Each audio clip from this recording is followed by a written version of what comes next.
Konnichiwa! How's it going, everybody? Screezilla here, and I hope you're all well.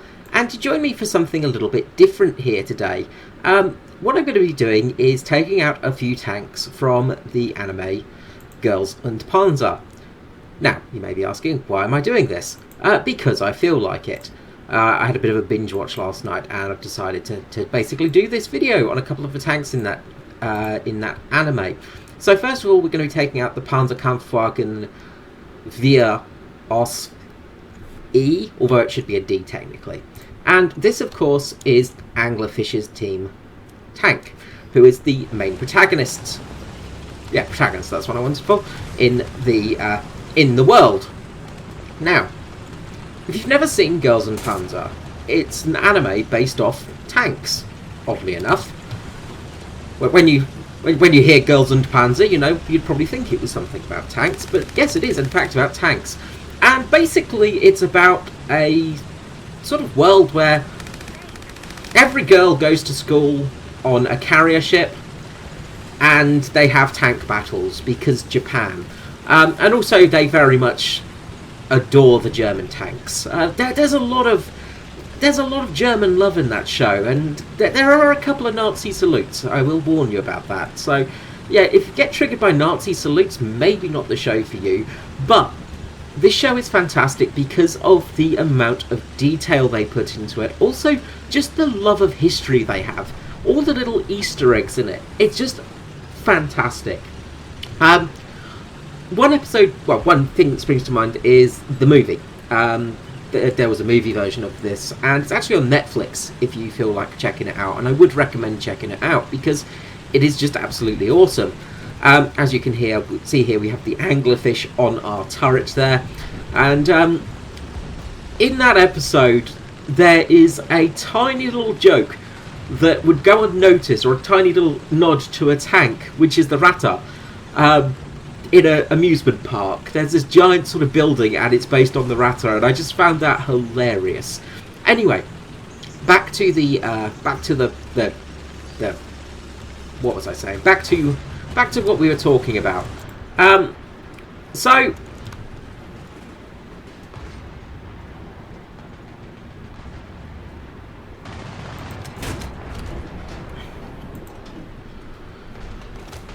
think that's just a building.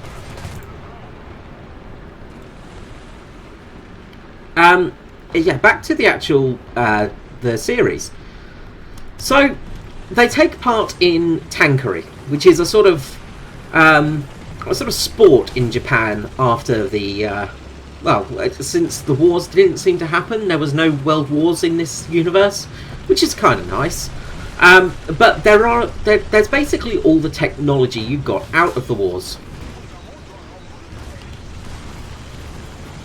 We're just going to get out of here because we're kind of in the firing line. There we go. And so you have all the different tanks. One of the things I really like about the show is just, well, its sense of humour for one. It's got a great sense of humour. The jokes are pretty funny. And also the fact that they really do have this passion for the actual tanks in reality. You know, there's this thing of them actually being like, okay, look, you know, tanks are scary and all this kind of stuff, but they're so fun as well. And it just brings in that sort of love for armoured vehicles. And if you're like myself, you know, I find, you know, military history very interesting, but I adore military vehicles. And it can be quite hard sometimes, you know, when you're praising military vehicles of other nations that were a little bit less friendly, let's say, in the war, you know, like the Germans and Japanese. There was quite a few things that weren't very good about those countries in that war. We can all agree on that, I'm sure. But the vehicles they created were absolutely stunning. The Panzer IV, for instance, and Panzer III are both amazingly good tanks. They're fantastically built. They were just absolute monsters.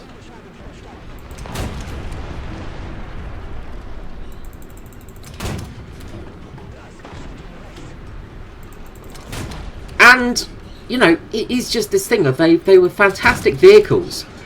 And come on, just die, you bastard.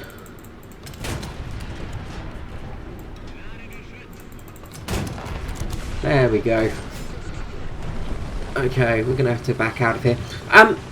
You know, and it is that thing of, you know, it is hard to sort of to sometimes praise it, but when you look at the machines as machines, there is that thing of it being, well, yeah, they're machines. That's it. You know, they are machines of war, which is terrible, but at the same time, they are machines. And the engineering involved is just, well, it's pretty damn cool. So, basically, as I said, Girls and Panzer is this this show where you have these amazing tank battles, and it's very much like Tank Arcade in War Thunder. I'd put it that way. It's basically an arcade world. Tanks can perform drifts. You know, all the tanks are, well, they're capable of some extreme speeds and some extreme manoeuvres, which is, you know, a little bit unrealistic, shall we say. But at the same time,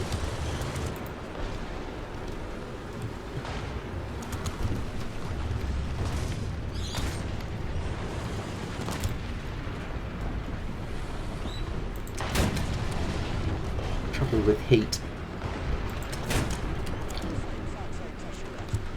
At the same time, you know, they do bring a lot of history to the table, and we're going to get revenge killed here, I imagine. Oh no, somebody did manage to just call it out. Okay, so that's the Panzer 4 down. Anyway, now we'll switch to one of the other tanks that's in the show. So we're going to go to scrolling to Team Hippo in the Stug. So Team Hippo are very they're very, oh actually wait, no, I want to actually have don't want that many shells in that one. I want some in that one. Let's switch that to that. Sorry, I've not played these vehicles in a while and my ammo setups are all wrong, so always fun.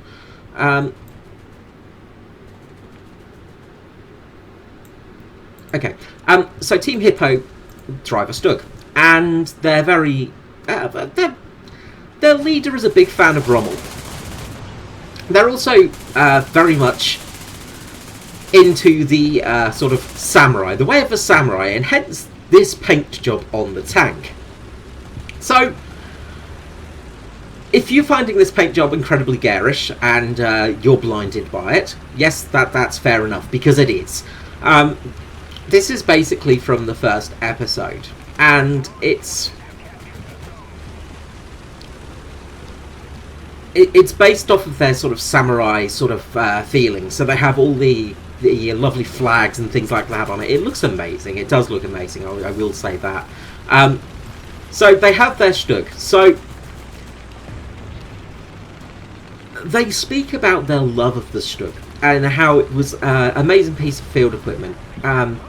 Being an SPG, it was very much a strange tank at the time, and they have a little discussion about what it is, and they start going, well, it was a assault tank. It was this, and they try and work out what they wanted to call it and what they wanted it to be known as, and you know, getting towards a self-propelled gun sort of thing is where they finally got to. And we've got somebody trying to flank and spawn camp us, of course.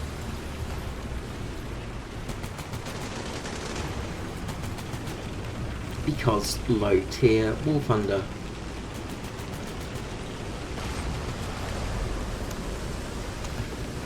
Where are they? I can't actually get a bead on them from here. You have to go around a bit. Okay, good, they're dead. So yeah, so you have the Stug, as I say. And again, they go through some of the variants, they go through some of the differences, and as I said, the attention to detail is the thing I admire most about the show, because it is just fantastic. Sorry, I'm getting a little bit lost here as I'm going along. So as I said, this is a fictional world where it seems like the world wars have never happened. You know, none of the world wars are a thing, but all the machinery of war is still there. So they go to school on a giant aircraft carrier, and every school has one. Now, each school represents a different country, which is one of the best things about the show, in my opinion, because of the stereotypes they have in it. So, for instance, you've got St. Glorianus, which is the British school, where they love their tea. They drive British tanks, such as the Matilda and the Churchill. They've got a unit of light tanks with the Crusaders, and are very, very British. They love it. Then you have the Russian school, which I've completely forgotten the name of as I'm on the fly, because that's what I'm doing right now. I'm not actually got anything written down, because I should have done that, because that would have been what a smart YouTuber does, but as we all know, I'm not very good. So, the Russian team favour heavy tanks, favour numbers. They're all into their, well, you know, basically throwing enough crap at a wall and it will finally break sort of system. Their leader, Katusha, is a very short girl, and never say that to her face though, because she probably will murder you. What have we got coming around here? Let's see something in the... Something moving around here. There it is.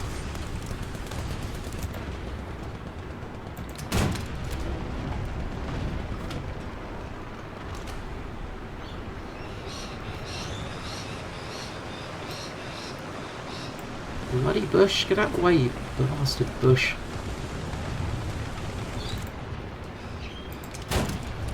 Oh, god damn it.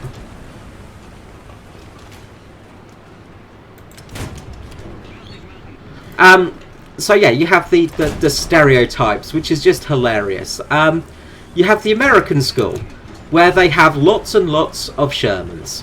Now, the thing is, the different year levels, so the different school years seem to have different tanks, which is also a very fun thing. So, you've got things like your sort of high schoolers tend to have the World War II tanks. So they will have your World War II vehicles. Then the college students have your late war vehicles, such as Centurions and M26s. So they have some. They sort of have all different years of tanks and things like this, and it's just so much fun in that respect. Now, as I said, they are on basically a aircraft carrier, as I said, which is a bit of a strange school place. The aircraft carrier was actually chosen because of its because it was made to make people study harder and things like that. Take away all the distractions of the life in Japan, and it's sort of, it's almost like a post-apocalyptic world sometimes, I swear. I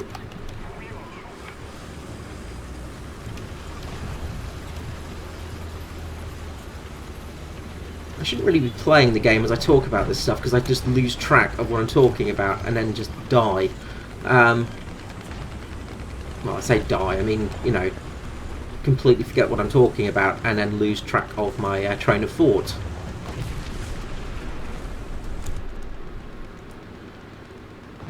There's definitely some MG fire going on over there.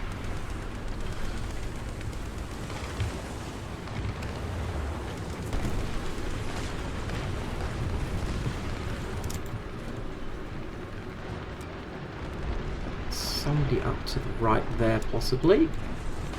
Movement going on. Can't see the vehicle though. No, it looks like they've cleared that. Okay, good job. Now, some schools have got more money than others, and the school where our main group are basically tend to have the least amount of money of anyone. So they just have to use what they find. While other schools have their sort of laid out nations of tanks, you know, as I said, such as, you know, the German school has, you know, all the best German tanks, and the American school has all the best American tanks, and yada yada yada. And the Japanese school, of course, have the fantastic Japanese tanks of the time, and just Banzai everywhere. Which is also another thing I do love, that they actually do take the absolute pish out of everybody. You know, and they use the stereotypes to their advantage. No, he was dead. Which, as I said, is just such a fun thing to do. I mean, stereotypes are bad sometimes, but stereotypes are there for a reason occasionally. And, you know, when you play it off as fun and don't take it too seriously, it is a fun thing. So let's look at the Italian school, where they have lots of Italian tanks and, of course, Italian tankers.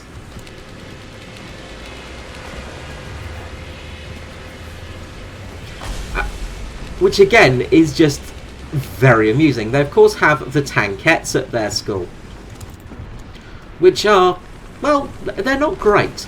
So the Italian team tends to sort of lack money. That's where I had a tank sitting up there.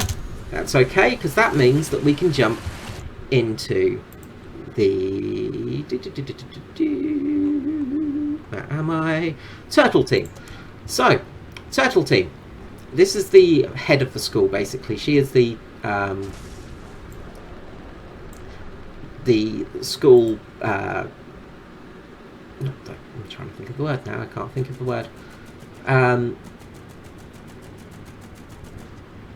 The school's president, the president of the school. Now, this team's school president and everybody have a fantastically gaudy tank at the start, because they find themselves in a 35T, which they paint gold. Not the best colour for a tank in a battlefield, for sure, unless you are fighting in somewhere like Dubai, where of course everything is made of gold. But they're there to try and, you know, save their school. So I'm just trying to abridge and sum things up for people. So one of the things that happens in the main story of the actual first series, well, of the series, is the fact that they're going to have their school shut down. And of course everybody's a bit bummed out about this, because they like their school, they want to come to their school, and they enjoy their tank crew there. So losing their school will be a big blow. Now, the president comes up with a sort of deal with the principal that if they win the tanking championships, they will get to keep their school.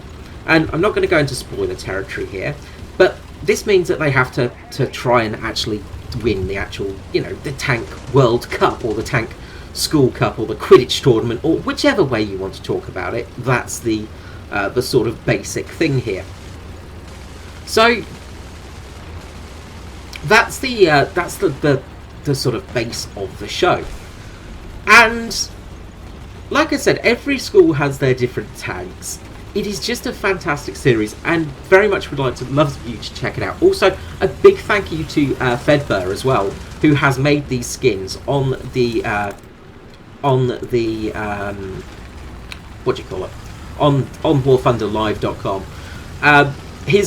They got basically every skin up of every tank in the anime, which is just so very cool, and a few fictional ones as well, just for other vehicles.